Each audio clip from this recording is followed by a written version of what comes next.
कक्षा की कविता नंबर 4 पढ़ने जा रहे हैं।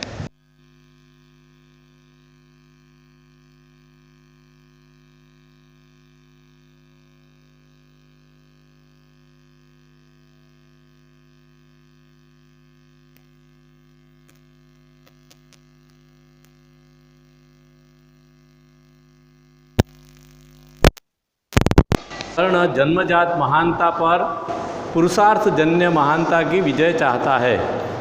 अंत में जब पांडव श्रेष्ठ के रूप में सब कुछ प्राप्त करने का प्रलोभन सामने आता है, तब भी वह अविचलित रहता है और जिसने आज तक साथ दिया उस मित्र को किसी भी मोल पर छोड़ना नहीं चाहता। कृष्ण कर्ण को पांडवों के पक्ष में ले जाने के लिए उससे मिलते हैं। उस कथा प्रसंग से प्रस्तुत काव्यांश लिया गया है। भी समझते हैं काव्य प्यारे दोस्तों।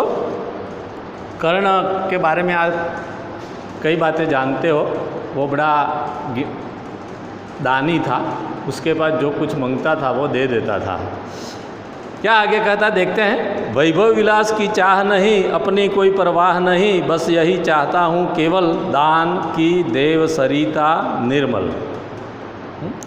कर्ण कहता है कि मुझे वैभव विलास की कोई मेरी चाह इच्छा नहीं है, अपनी कोई परवाह नहीं, मेरे को कोई चिंता नहीं है। हम तो ज़्यादा चिंता करते हैं कि मुझे कुछ मिलेगा कि नहीं मिलेगा। बस यही चाहता हूँ केवल दान की देव सरिता निर्मल। वो क्या चाहता है कर्ण? तो वो तो कहता है मैं ऐसा चाहता हूँ कि हमेशा मेरे हाथों से दान की सरिता बहती रहे, मैं दूसरों को देता रहूं, यही मैं चाहता हूं। करतल से जरती रहे सदा, निर्धन को भरती रहे सदा। मेरी करतल, मेरा हाथ हमेशा दूसरों को देता रहे। जो निर्धन है, गरीब है, उनको हमेशा देता रहे। तुच्छ है राज्य क्या है केशव। केशव का मतलब कृष्ण। पाता क्या नर कर प्राप्त विभव, चिंता प्रबुद्ध अत्यल्प हास, कुछ चाकचिक्य कुछ क्षण विलास। केशव कृष्ण को कर्ण कहता है कि हे कृष्ण, वैभव पाकर, तुच्छ है राज्य क्या है वैभव, मेरे लिए ये वैभव तुच्छ है। पाता क्या नर कर प्राप्त विभव, कि आदमी मनुष्य वैभव पाकर क्या पाता है? तो वो कहता है चिंता प्रभुत। वैभव पाकर मनुष्यों को चिंता मिलती है, अत्यल्प हास, थोड़ी सुख शांति मिलती है, कुछ चाकचिक्य कुछ क्षण विलास, कुछ क्षण के लिए चमक मिलती है वैभव से, दूसरा कुछ नहीं मिलता है। ऐसा कर्ण केशव कृष्ण को कहता है, पर वह भी यहीं गंवाना है, कुछ साथ नहीं ले जाना है। कभी जो वैभव मिल जाता है, संपत्ति मिल जाती है, तो कोई यहाँ ही रहकर, यह संपत्ति यहाँ ही रहती है, कोई आदमी अपने साथ ये सब चीज़ें नहीं ले जा सकता है।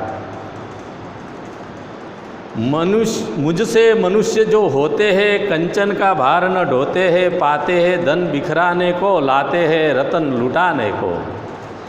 कर्ण कहता कि मेरे जैसे जो मनुष्य है, उनको कंचन सोना का कोई इच्छा नहीं है, सोने की कोई इच्छा नहीं है। पाते हैं धन बिखराने को, जो धन हमें मिलता है वो दूसरों को बांटने के लिए होता है।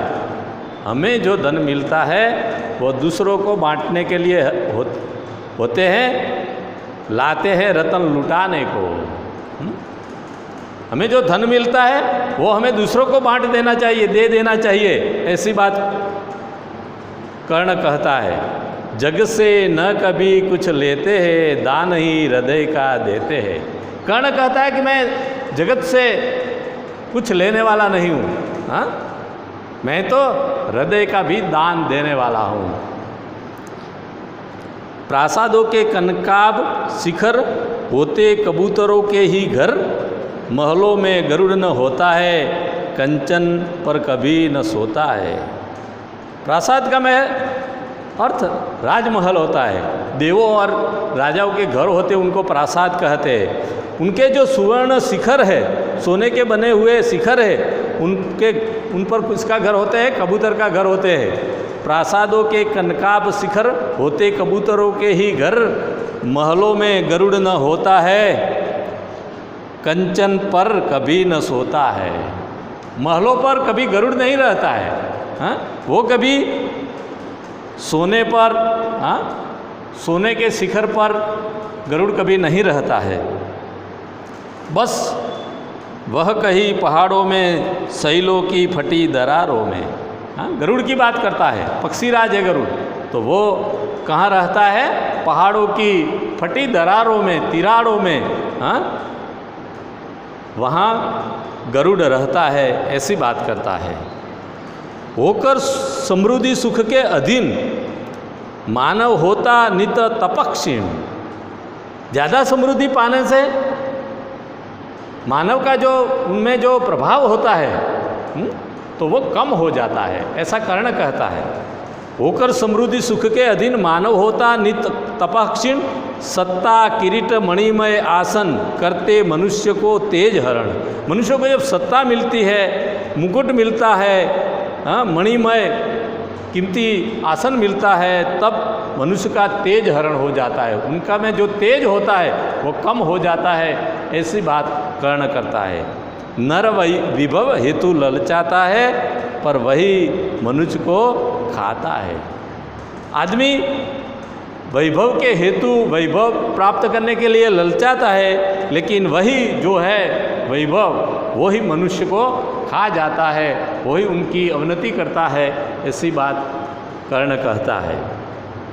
चांदनी पुष्प छाया में पल, नर गले बने सुमधुर कोमल।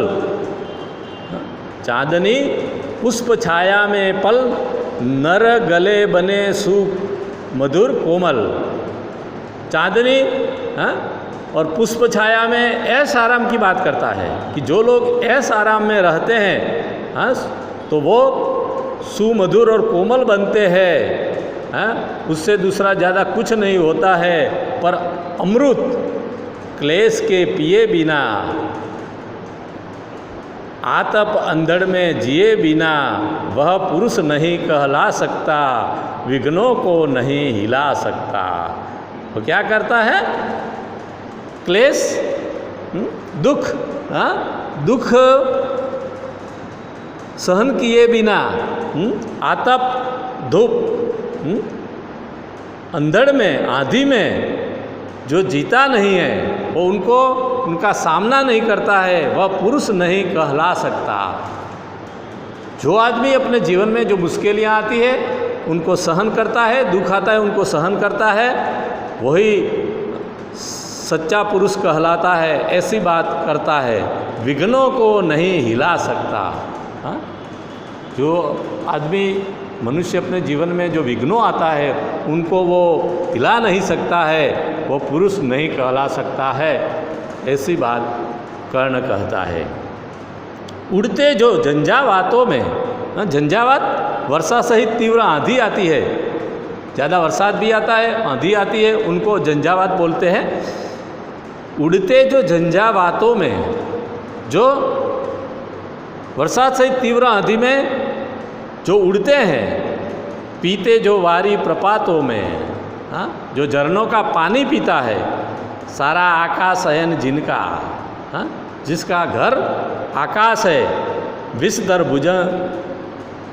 भोजन जिनका, हाँ, भुजंग का मतलब सांप होता है, हाँ, जिनका भोजन सांप है, सारा आकाश जिनका घर है, जो झंझावतों में उड़ते हैं और झरनों के पानी पीते हैं, वही फणी बंद छुड़ाते हैं, वही फणी बंद नागपाश से छुड़ाते हैं,